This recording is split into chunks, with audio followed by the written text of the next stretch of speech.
Follow करना है। लेकिन कहीं ना कहीं मैं समझती हूँ आज ये चुनावी सभा ऐसे एक आग के गोले के ऊपर में खड़ी है जहां पर में हमारी झरिया की जनता को चुनना है कि इस आग के गोले को अगर शांत करा सकता है तो आप बताइए कौन शांत करा सकता है? कौन शांत करा सकता है? जैसे मैडम ने कहा ये अकेली नहीं है। हमारे स्वर्गीय दादा, हमारे स्वर्गीय नीरज सिंह जी के साथ डबल ताकत के साथ पूर्णिमा नीरज सिंह खड़ी है आप लोगों के लिए चट्टानी स्वरूप बन करके, क्योंकि अगर झरिया की तस्वीर को प्रगति लाने का यहाँ पे किन्हीं ने काम किया है तो पूर्णिमा नीरज सिंह ने किया है। आज झारखंड में जो ये बड़े बड़े पूंजीपतियों की वाली पार्टी बीजेपी पार्टी आई है, ये क्या करते हैं? इनके भारतीय जनता पार्टी के में कौन से लोग हैं?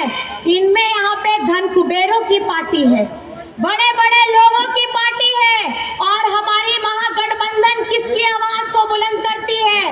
हमारी महागठबंधन मजदूरों को, किसानों को, पिछड़ों को, दलितों को, अल्पसंख्यक को, आदिवासी को, गरीब गुरबा को, इनकी आवाज को बुलंद करने का काम हमारी महागठबंधन सरकार करती है। आज हेमंत सोरेन जी हर मंच से, हर प्लेटफॉर्म से चिट्ठी लिख करके अपने मुंह से बोल के अपना हमारे झारखंड के हक का पैसा मांगते हैं।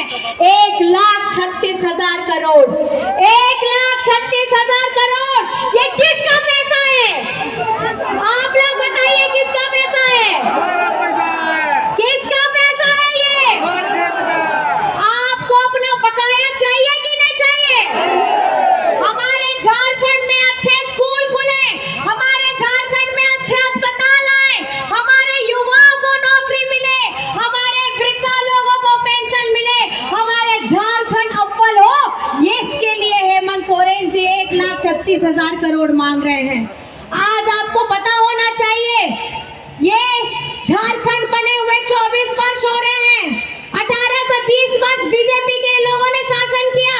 क्या उनके पार्टी में नेता नहीं थे कि झारखंड का बकाया केंद्र सरकार के पास में जो रखा हुआ है वो पैसा मांगे? हिम्मत नहीं है इनके अंदर में, इनके आला कमान के सामने में ताकत नहीं है। ये बीजेपी के लोग, ये बीजेपी के नेता सिर्फ अपनी पार्टी को देखते हैं, जनमानस को नहीं देखते हैं। और इस बार झारखंड की जनता ने यह फैसला कर लिया है, झरिया की जनता ने यह फैसला कर लिया है कि इस बार दोबारा से आदरणीय हमारी पूर्णिमा नीरज सिंह जी को आपकी सेवा के लिए फिर से एक मौका दोबारा देना है।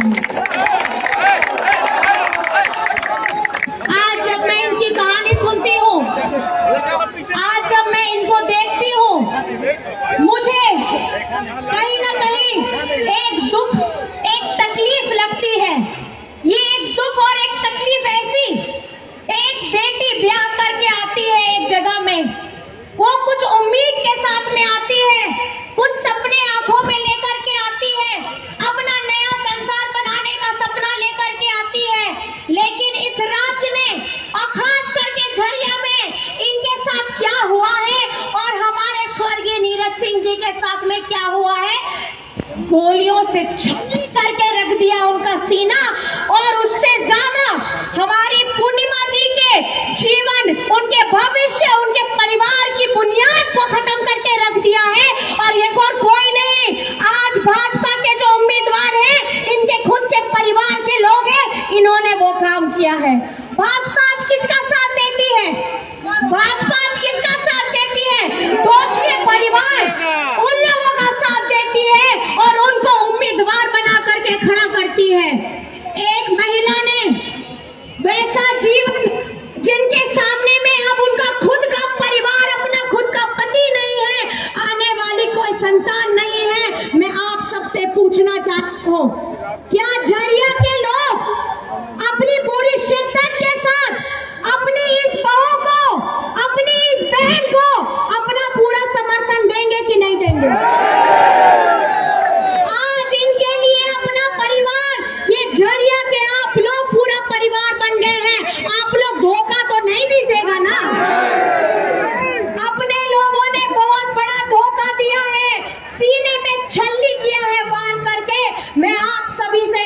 चाहती हूँ, अपनी बहन को, अपनी बेटी को, अपनी बहू को अकेला तो नहीं छोड़िएगा ना। आज कहीं ना कहीं ये अपनी आवाज को बुलंद करके खड़ी है। आज अपने सपने इनके टूट गए हैं, लेकिन आपके सपनों को पूरा करने के लिए, झरिया के सपनों को पूरा करने के लिए ये पूरी जद्दोजहद करके खड़ी है। मैं आप सबको बताना चाहती हूँ, हमारी ये झारखंडी सरकार, हमारी ये अगुआ सरकार ये किस तरीके से काम कर रही है। झारखंड में जब दुबारी इससे पहले जब डबल इंजन की सरकार थी, ये लोग क्या करते थे, ये हमारे सरकारी कर्मचारियों का ओल्ड पेंशन इन्होंने बंद करने का काम किया। हमारे झारखंड में सरकारी स्कूलों को बंद करने का, हजार सरकारी स्कूलों को बंद करने का काम किया। और हमारे राज्य में जो गरीबों का आवाज बनने का पैसा था, उसको भी बीजेपी शासित राज्य में भेज दिया। ये झारखंड के साथ इसको इस नजर से देखते हैं कि बस इनको यहाँ की खनिज संपदा नजर आती है, यहाँ पे बस माइनिंग नजर आता है, और यहाँ से निकाल के एक दो राज्य देश के हैं उन्हीं को ये चमकाना चाहते हैं। लेकिन ये भूल क्यों जाते हैं कि ये झारखंड में झारखंड की छाती चीर करके आप खजाना भी लेकर के जाते हैं, और हमारे झारखंडियों का बकाया 1,36,000 करोड़ भी देना भूल जाते हैं। आज ये झरिया जल रहा है, अगर ये जल रहा है तो उसको बुझाने का काम किसका था? आप लोगों ने कुछ नहीं किया। आज यहाँ की जनमानस, हमारी बहनें, हमारी माताएं, हमारे बच्चे अस्पताल के लिए रोते थे, विद्यालय स्कूलों के लिए रोते थे।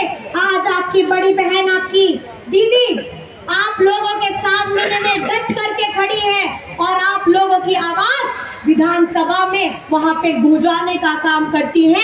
आपके मुद्दों को पूरी बुलंदी के साथ विधानसभा में बोलने का काम करती है। आज हमारी महागठबंधन की सरकार झारखंड में 40 लाख लोगों को सर्वजन पेंशन की योजना से जोड़ रखा है। अक्टूबर तक का 1,000 रुपए का राशि भी उनका जा चुका है। 25 लाख लोगों को अबुआ आवास के साथ में जोड़ा गया है। हमारी 9 लाख बिटिया जिनको सावित्री बाई फुले की योजना से जोड़ा है, उनको कक्षा 8 से लेकर के कक्षा 12 तक 40,000 की राशि दी जाती है, ताकि उनकी पढ़ाई न रुके। आज हेमंत सोरेन जी, चाहे बिरसा हरित ग्राम हो, चाहे हमारी सिंचाई की मेगा लिफ्ट सिंचाई परियोजना हो, हमारे युवाओं के लिए स्वरोजगार, हमारी रोजगार सृजन योजना हो, इस तरीके की सारी योजनाएं आपके पास लेकर के आ रहे हैं। वो क्यों लेकर के आ रहे हैं? ताकि वो चाहते हैं हर एक वर्ग, हर एक समाज, हर एक धर्म, हर एक जाति हम लोग मिलजुल करके रहे। जब हमने बचपन में पढ़ा था, एक कविता थी, हिंद देश के निवासी सभी जन एक है, रंग रूप वेश भाषा चाहे अनेक है। उसी तरीके से हमारे झारखंड में भी हमारे हक की लड़ाई, हमारे अधिकार की लड़ाई, हमारे बकाया की लड़ाई हम लड़ रहे हैं। और अगर ये देश चलेगा तो ये देश बाबा अंबेडकर जी के संविधान से चलेगा, ना किसी की मनुस्मृति से चलने वाला है। आज 24 वर्ष में ये महागठबंधन की सरकार 5 साल पूरा करने जा रही है, और हम लोगों ने ये झारखंड में पहली बार हो रही है कि एक ऐसी क्रांतिकारी योजना आई हमारी मैया लोगों के लिए कि झारखंड मुख्यमंत्री मैया सम्मान योजना के तहत 18 से 49 वर्ष की हमारी जितनी बहनें, बिटिया, माताएं हैं, उनको 1,000 रुपया खटाखट जा रहा है। और इस चौथी किस्त भी खटाखट अपने अकाउंट में पहुंच चुकी है। अब तक 55 लाख से अधिक हमारी मैया के अकाउंट में पैसा जा चुका है। और एक और सौगात आप लोगों के लिए ये है कि दिसंबर से, माताएं बहनें याद रखिएगा, दिसंबर से आपके अकाउंट में प्रति माह 2,500 रुपया जाने वाला है। साल का 30,000। जितनी भी हमारी माताएं बहनें इस आयु वर्ग में आती हैं, उनके अकाउंट में खटाखट पैसा फटाफट पहुंचेगा। यहाँ पर मैं आप लोग बताइए किनका बिजली बिल माफ हुआ है? जरा हाथ उठा के दिखाइए तो। किसका किसका बिजली बिल माफ हुआ है? हुआ